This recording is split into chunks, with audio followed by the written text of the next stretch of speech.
À la une de l'actualité ce jour, le sit-in organisé ce matin par les collègues de Pierre Urbain d'Agnivor réunis au sein du Syntracef, le syndicat national des travailleurs de l'administration centrale des finances.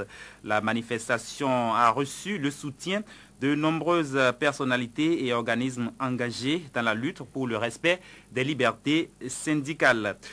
La mobilisation pour la cause de Pierre Urbain d'Agnivor s'agrandit. Ce matin, ses collègues de service réunis au sein du Syntracef ont organisé un sit-in sur leur lieu de travail. Ils ont exigé à l'occasion le respect des libertés démocratiques et exhorté le gouvernement à jouer pleinement son rôle afin de ramener le porté disparu sain et sauf. Pour la manifestation de ce matin, le Syntracef a reçu des soutiens de taille. Reportage de Roland Dareva. Ce sit-in non bruyant a sonné une forte mobilisation. Les travailleurs de l'administration centrale des finances avaient à leur côté une délégation du mouvement des femmes pour la liberté au peuple et le progrès social, les deux secrétaires de la Confédération syndicale des travailleurs du Bénin, les usagers du marché d'Antokpa et un soutien peu ordinaire, celui de la vaillante et combattante Wanwa Thérèse. On ne peut pas être dans la vie, dans la circulation, avec une chair de poule. Tu as froid dans le dos. Est-ce que c'est pas moi on va enlever? Est-ce que c'est pas moi qui vais disparaître? Ce n'est pas bien. Et il faut que ça cesse.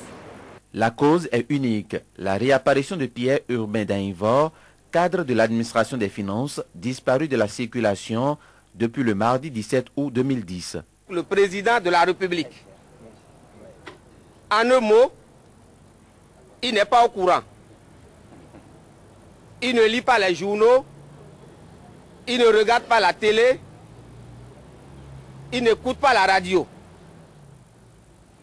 Il n'était pas au Conseil des ministres au moment où l'affaire est passée en divers. Il était déjà parti.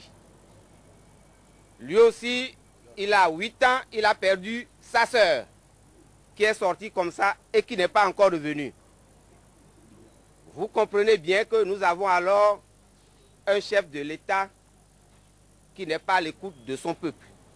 Le bureau exécutif national du MFPP fustige et condamne la démission du gouvernement de son devoir de porter secours et assistance à toute personne en danger sur le territoire national ou à l'étranger. Exige 1. Le respect scrupuleux des libertés démocratiques chèrement acquises au prix de 1000 sacrifices. 2. Que la cellule de crise monte au créneau pour donner des informations d'heure en heure de l'évolution notée dans la recherche du collègue Pierre Urbain d'Agnivor. Maintenant, est-ce qu'on va plus aller où même? Donc ça veut dire que nous sommes en cage, nous sommes embarqués dans notre propre pays, on ne sait même pas dans quelle mer on va nous déverser. Ça ne peut pas continuer. En somme, ces manifestants condamnent à l'unanimité la disparition de Pierre Urbain d'Agnivor. Ils invitent toutes les Béninoises et tous les Béninois, épris de paix et de justice, à réagir promptement face à cette situation qui ne fait que trop durer. Les travailleurs de l'administration centrale des finances, quant à eux, ont décidé d'observer une grève de 24 heures le jeudi 9 septembre prochain. Par ailleurs, ils réitèrent la poursuite des autres grèves déjà en cours et des sit-ins tous les mardis jusqu'à la réapparition de leurs collègues Pierre Urbain d'Agnivor, vivant et en bon état de santé physique et mentale. La disparition de Pierre Urbain d'Agnivor était justement au centre de la séance d'échange et d'explication qui a réuni hier à la Bourse du Travail de Cotonou le secrétaire général de la CGTB et ses militants à la base. Il fallait pour Pascal Todinou faire le point de la rencontre que les secrétaires généraux des confédérations syndicales ont eue avec le président Boni Yayi le 2 septembre dernier. Christian Danayan. Le 23 janvier... Loin d'être une sortie bouillante, comme on en a l'habitude dans le rang des syndicalistes, cette sortie des responsables de la CGTB se résume en une séance de restitution. Pascal Todinou réunit ses partisans pour leur faire le point de leur rencontre du jeudi dernier avec le chef de l'État. Une rencontre qui a porté sur la disparition du cadre du ministère de l'économie et des finances, Pierre Urbain d'Agnivor. Nous avons posé la question au chef de l'État. Est-ce que vous êtes au courant que M. d'Agnivor a porté disparu? Il dit qu'il n'est pas au courant. Oui. Il dit non, que c'est seulement hier. Hier seulement qu'on m'a rendu compte. Mais qu'est-ce que vous avez fait depuis hier aussi? Rien. Résultat, le gars là, il va subir le même sort que Kessou Panville et autres portés disparus.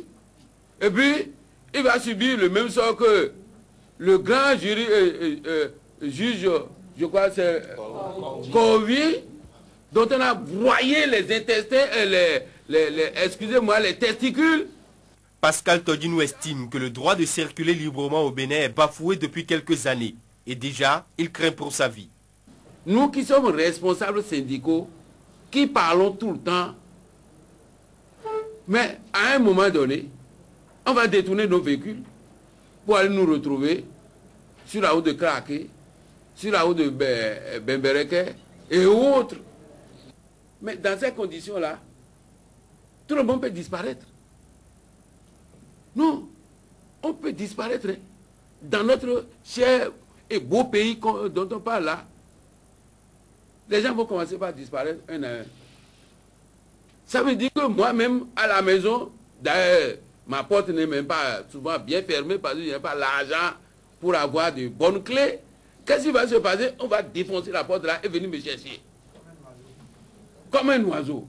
Toujours par rapport à la disparition sans nouvelles du sieur d'Anivor, le secrétaire général de la CGTB décrit l'information envoyée sur les portables et qui fait état de sa supposée mort. Il situe les responsabilités.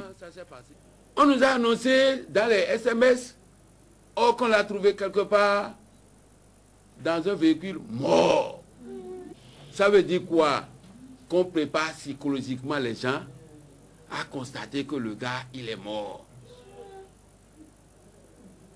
On rendra ce gouvernement de changement-là responsable de la mort de Dainvo.